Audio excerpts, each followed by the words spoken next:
All right, hello everyone. We are going to go ahead and go over those questions for Chapter 9, Part B. So the first question is, why must Serafina walk home? You go back in our text and you look on page 127. It says that she is, it says she half expected to burst into tears and go running after the carriages and wail, "Wait, wait, you forgot about me." But she didn't.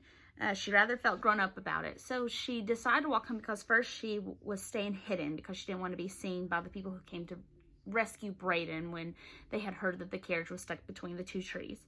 And now, since she didn't want to be seen, she was going to walk home. And at first she was scared about walking home, but then she decided she's not, because she was born and raised, or not raised, but she was born in the forest, and that's where she should be able to, she thinks, pick up on how to navigate through the forest.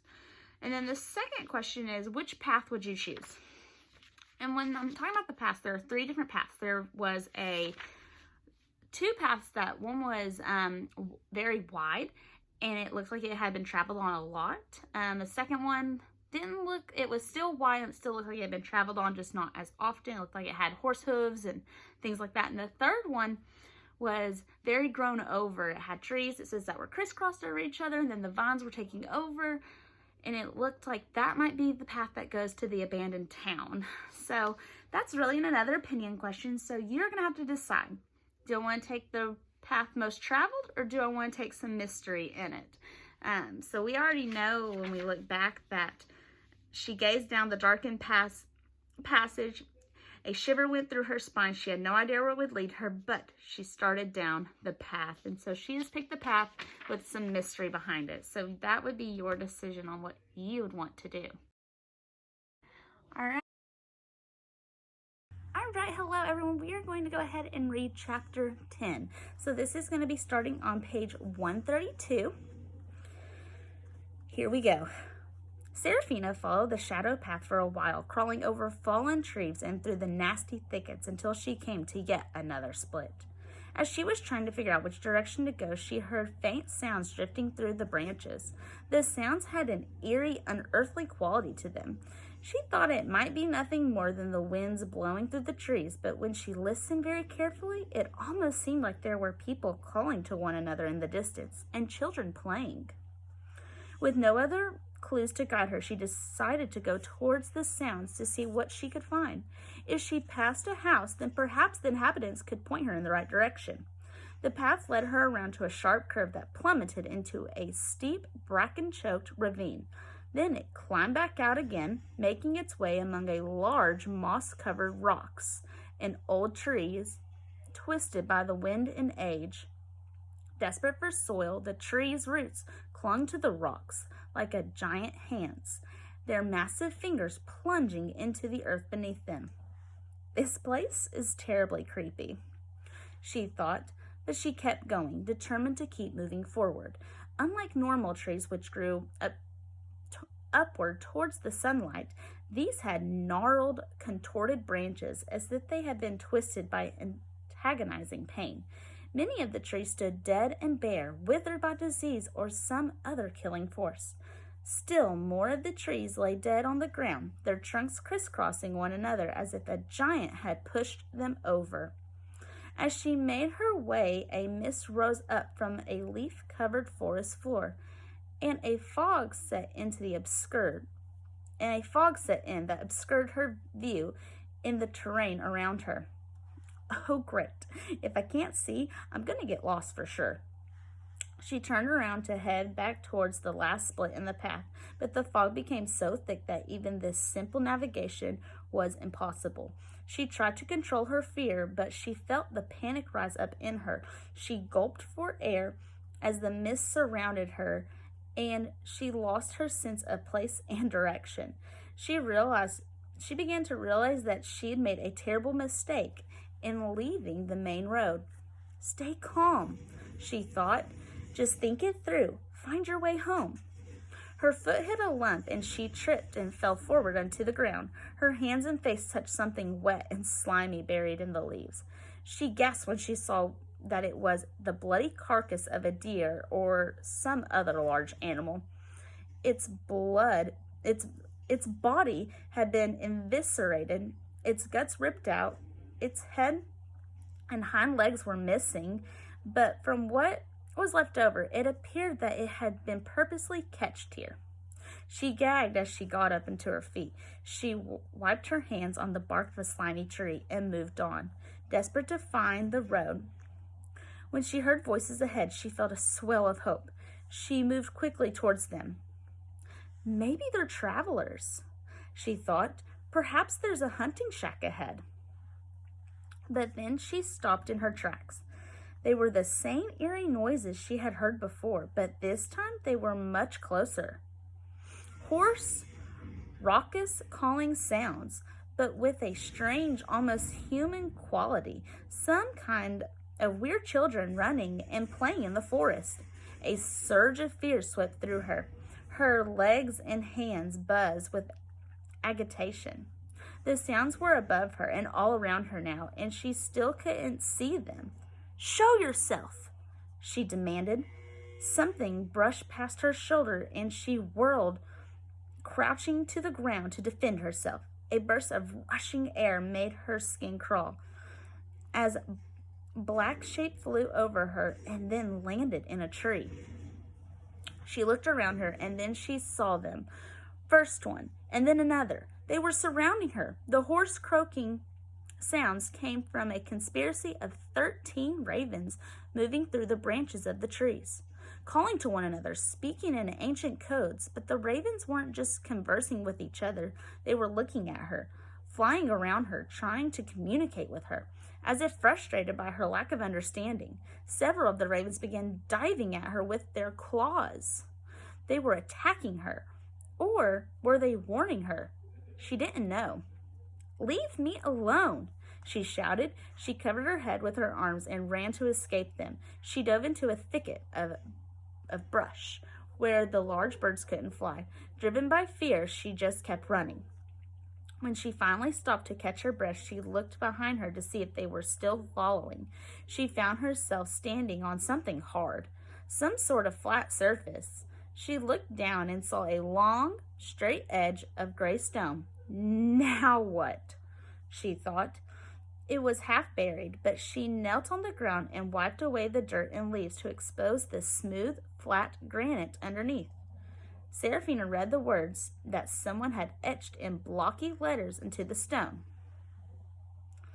"Here lies blood, and let it lie, speechless still, and never cry." She felt a cold sweat pass over her. She looked around. There was another flat gray stone just a few feet away. She pulled the brush aside and read, come hither, and lay with me. We'll murder the man who murdered me. Cloven Smith, 1797 through 1843. All right, I don't like this place at all. These are graves. She wiped her clammy hands on her shirt and then took a few more steps, finding more graves beneath the undergrowth of the forest. The graveyard seemed like it went on and on. There were graves as far as she could see, most of them overgrown with vines and trees. Many of the headstones were so close together they couldn't possibly have bodies beneath them. Just like the story she had heard, it was as if people had gone missing, their bodies never found, and these were the markers of the lost. But as she delved deeper into the oldest parts of the abandoned cemetery, she saw mounds where bodies had definitely been buried, and other graves that were empty holes, as if the coffins had been plundered or the dead had crawled out of the ground on their own. She swallowed hard and tried to keep moving despite the trembling in her limbs. In some places, the layers of the earth appeared as if they had been shifted, exposing broken, rotting coffins to the air.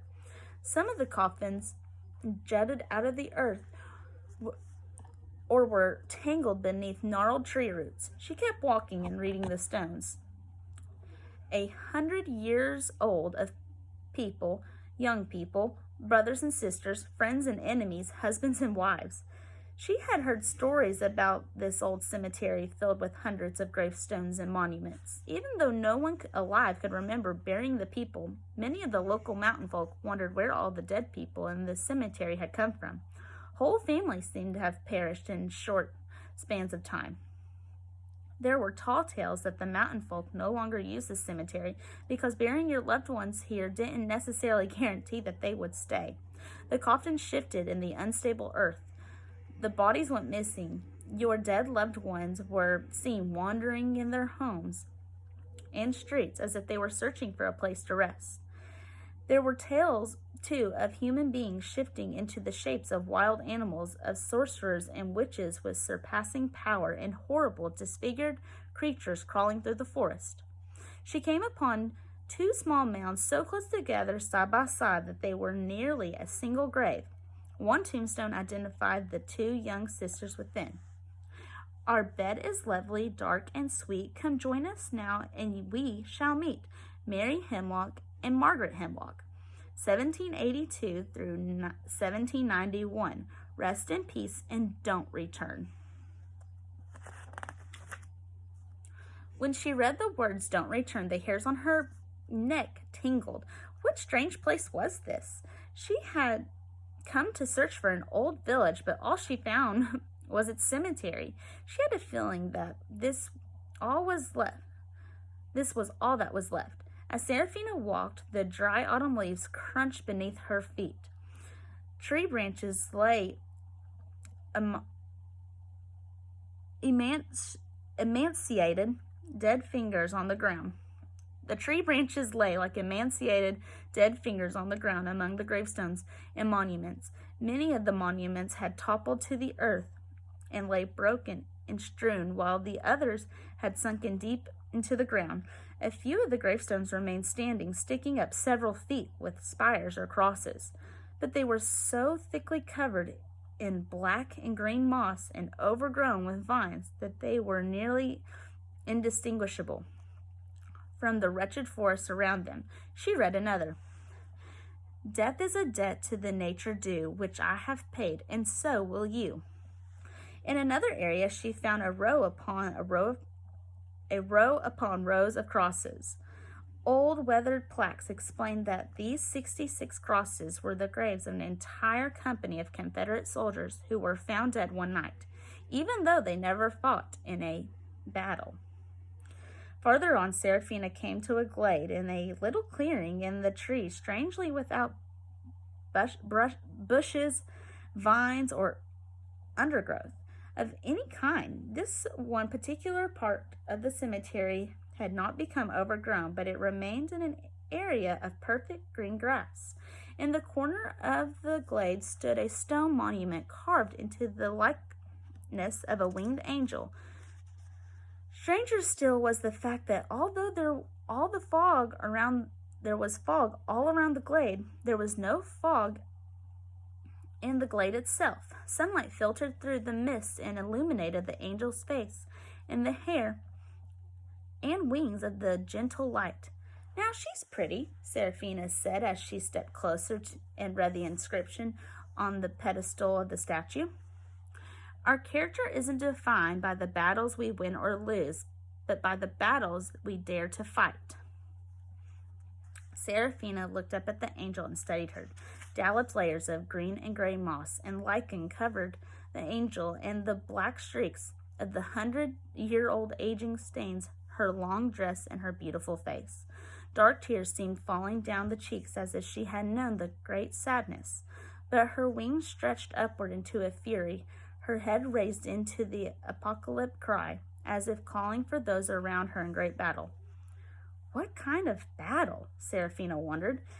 In her right hand, an angel held a sword. Its statue itself was made of stone, but the sword appeared to be made of steel, and the metal gleamed as it was untouched by time.